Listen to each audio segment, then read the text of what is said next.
আজ ভাগ্নির বিয়ে। তো সবাই মিলে চলে এসেছি আমরা বিয়ে বাড়িতে। তো প্রথম বিয়ের প্যান্ডেল থেকেই শুরু করছি, মানে বিয়ের গেটটা থেকে শুরু করছি। সবাই ব্যস্ত আছে যে যার মতো সেলফি তুলতে, পিকচার তুলতে। এখন তো বিয়ে বাড়ি গেলে ওটাই আগে না, সবার আগে। তো কেমন দেখো কেমন সাজানোটা হয়েছে সেটা একটু বলো তোমরা। তো ভেতরে এখন যাচ্ছি সবাই মিলে, ননদ, যা, কাকি শাশুড়ি, 3 ননদ এসছে, 3 ননদ আর যা, কাকি শাশুড়ি, কাকা শ্বশুর, দেওররা সবাই বিয়ে বাড়ি গিয়ে বসে পড়েছি। দেখো আমার মেয়ে মানে মুখ লুকাচ্ছে, ভিডিও করছি বলে মুখ লুকাচ্ছে। আরে দেখো যে বিয়ের কোণে ওখানে দাঁড়িয়ে আছে ভাগ্নি, এটা আমার ভাগ্নি হয়। তো দেখো বিয়ে বাড়িটা আসলে খুবই সুন্দর হয়েছে।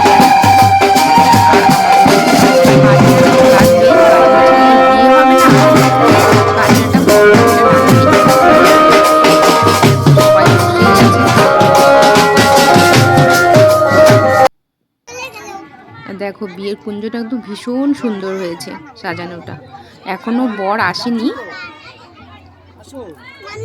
মানে বিয়েতে একটু লগ্নটা অনেকটা বেশ রাতেই মনে হয়েছিল, 11টায় বিয়েতে বসেছিল। আমার মেয়ে দেখো বিয়ে বাড়িতে গিয়ে ফ্রেন্ডের সাথে নাচা শুরু করে দিয়েছে।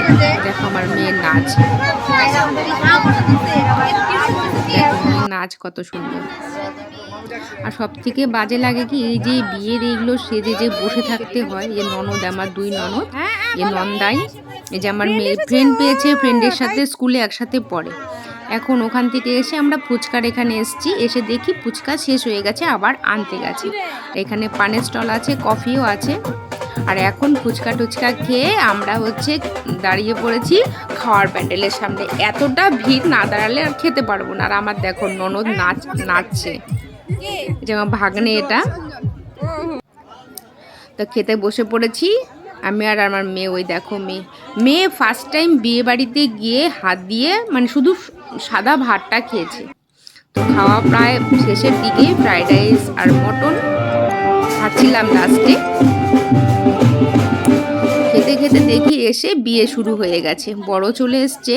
ওরা খেতে যখন গেছে তার একটু আগেই এসছে বর, আর বিয়ে শুরু হয়ে গেছে। আমার ভাগ্নি তো মানে পা ধুয়ে দিতে হয়। দেখো ভাগ্নি কি হাসছে, যেমন ওর বড় হাসছে ও হাসছে। বিয়ের যে কত নিয়ম, তাই না? তো সবাই ভালো থেকো, টাটা, বাই বাই।